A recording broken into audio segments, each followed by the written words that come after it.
Bismillahirrahmanirrahim. Assalamualaikum warahmatullahi wabarakatuh. Perkenalkan, nama saya Putri Aurora, NIM 191420983, semester 4 angkatan 2019, program studi pendidikan biologi Fakultas Keguruan dan Ilmu Pendidikan di Universitas 19 November Kolaka. Pada video kali ini saya akan membahas sedikit materi tentang hormon pada tumbuhan, di mana untuk memenuhi tugas saya pada mata kuliah fisiologi tumbuhan. Baiklah, di sini saya akan membahas tentang materi hormon pada tumbuhan.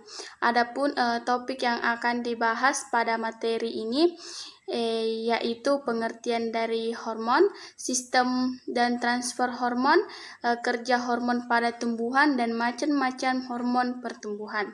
Baiklah, kita melangkah yang pertama, yaitu pengertian hormon pada tumbuhan. Adalah sekumpulan senyawa organik, bukan hara ataupun nutrien, baik yang terbentuk secara alami maupun dibuat oleh manusia, yang di dalam kadarnya sangat kecil, di bawah dari 1 liter. Mendorong, menghambat atau mengubah pertumbuhan, perkembangan, dan pergerakan atau taksin pada tumbuhan. Yang kedua yaitu sistem dan transfer hormon.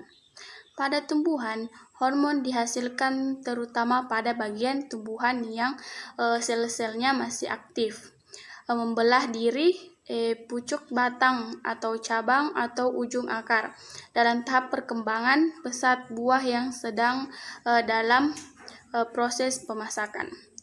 Transfer hormon dari satu bagian ke bagian yang lain dilakukan melalui sistem pembuluh, yaitu pada xilem dan fluem atau transfer antar sel. Tumbuhan tidak memiliki kelenjar tertentu yang menghasilkan hormon. Baiklah, kita melangkah yang ketiga, yaitu kerja hormon pada tumbuhan. Kerja hormon pada tumbuhan merupakan bagian dari proses regulasi genetik dan berfungsi sebagai prekurson.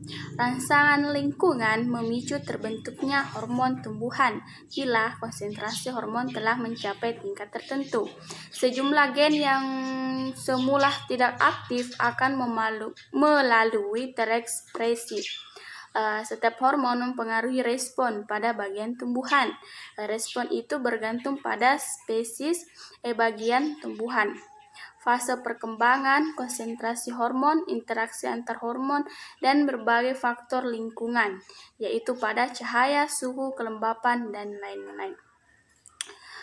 Selanjutnya itu yang keempat, yaitu macam-macam hormon pertumbuhan, yang dimana terdiri dari auksin, giberelin, sitokinin, gas etilen, asam absisat, kalin, asam tromalin, poliamin, florigen, asam jasmonat, brasinolide, dan retardant. Kita melangkah yang pertama, yaitu pada auksin. Auksin merupakan senyawa asam asetat dengan gugus gus indol dan derivat-derivatnya. Pusat pembentukan auksin, yaitu ujung tumbuhan auksin, beredar ke seluruh tubuh tumbuhan dari ujung kaleoptil menuju ke arah basipetal, yaitu akar. Fungsi dari auksin yaitu merangsang perpanjangan sel, merangsang pembentukan bunga dan buah, merangsang pempanjangan titik tumbuhan, mempengaruhi pembengkokan batang, merangsang pembentukan akar lateral, merangsang terjadinya proses diferensiasi. Kita melangkah yang kedua, yaitu giberelin. Merupakan hormon yang pertama kali ditemukan pada jamur Gibberellin fujikuroi yang parasit pada tumbuhan padi. Fungsi giberelin yaitu merangsang pembelahan sel kambium, merangsang pembuangan lebih awal sebelum waktunya, merangsang pembentukan buah tanpa biji, merangsang tanaman tumbuhan sangat cepat sehingga mempunyai ukuran raksasa, dan mempengaruhi sistem protein. Yang ketiga yaitu sitokinin. merupakan kumpulan senyawa yang fungsinya mirip satu sama lain. Pertama kali ditemukan pada tanaman tembakau, ditemukan hampir di semua jaringan meristem.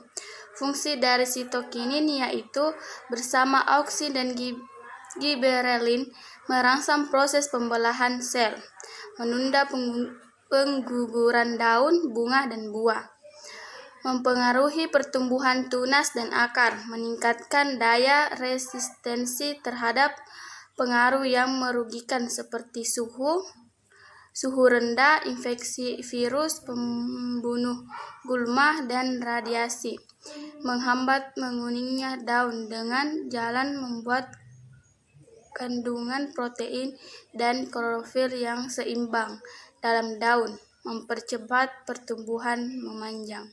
Yang keempat yaitu gas etilen atau C2H2, merupakan hormon tumbuhan yang dalam keadaan normal berbentuk gas. Pembentukan gas etilen dipengaruhi oleh O2 dan hambatan oleh CO2. Fungsi gas etilen yaitu membantu memecahkan dormansin pada tanaman, misalnya pada ubi dan kentang, mempercepat pematangan buah, mendukung terjadinya obsesion atau pelepukan pada tumbuhan, menghambat pemanjangan akar pada beberapa spesies tanaman, dan dapat menstimulasi pemanjangan batang, menstimulasi percambangan, mendukung terbentuknya bulu-bulu akar. Interaksi antar etilen dengan auksin memacu proses pembungaan. Yaitu asam absisat, merupakan hormon tumbuhan yang hampir selalu menghambat pertumbuhan, baik dalam bentuk menurunkan kecepatan maupun menghentikan pembelahan dan pemanjangan sel bersama-sama. Fungsi dari asam absisat yaitu menghambat perkembangan biji, mengurangi kecepatan pembelahan dan pemanjangan di daerah titik-titik tumbuh, memacam pengguguran daun pada saat kemarau untuk mengurangi penguapan air, mengurangi kecepatan pembelahan dan pemanjangan sel, bahkan menghentikannya, memicu berbagai sel tumbuhan untuk menghasilkan gas etilen dan membantu menutup stomata untuk mengurangi penguapan.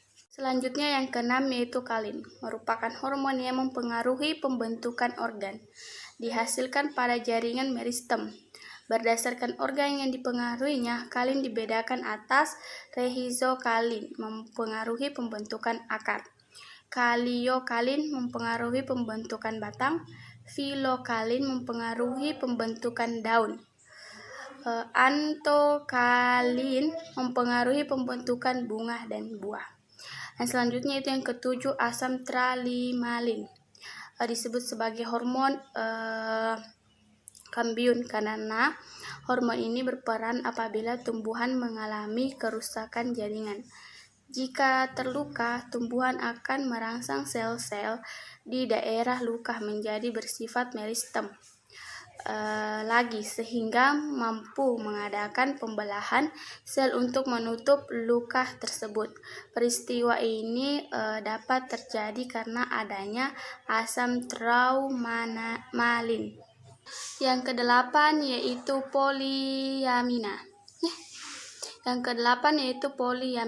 Memiliki peran besar dalam proses genetik yang paling mendasar seperti sintesis DNA dan ekspresi genetik, kunci dari migrasi sel, perkembangbiakan dan diferensiasi pada tanaman dan hewan, mewakili kelompok hormon pertumbuhan tanaman, namun juga memberikan efek pada kulit, pertumbuhan rambut, kesuburan, depo lemak, integritas pankreatis, dan pertumbuhan regenerasi dalam mamalia sebagai regulator bagi pertumbuhan tanaman.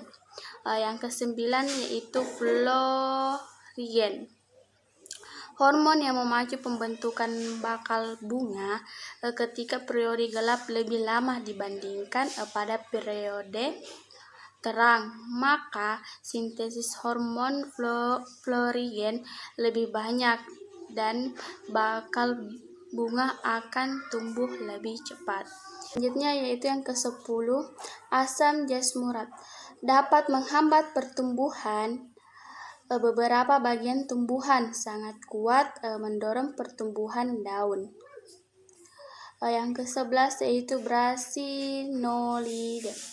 Fungsinya meningkatkan laju perpanjangan sel tumbuhan, menghambat penuaan daun, menghambat proses gugurnya daun, menghambat pertumbuhan akar tumbuhan, meningkatkan resistensi pucuk tumbuhan kepada resist lingkungan, metemulasi perpanjangan sel di pucuk tumbuhan, merangsang pertumbuhan pucuk tumbuhan, merangsang diferensiasi xilem tumbuhan, menghambat pertumbuhan pucuk pada saat udara dan endogenus karbohidrat. Selanjutnya yaitu yang ke-12 atau yang terakhir, yaitu retardat. Fungsi dari retardat yaitu pada merangsang pertumbuhan tunas anakan dengan cepat dan serentak. Itulah tadi materi yang sempat saya bawakan tentang hormon pada tumbuhan. Kurang dan lebihnya mohon dimaafkan. Wassalamualaikum warahmatullahi wabarakatuh.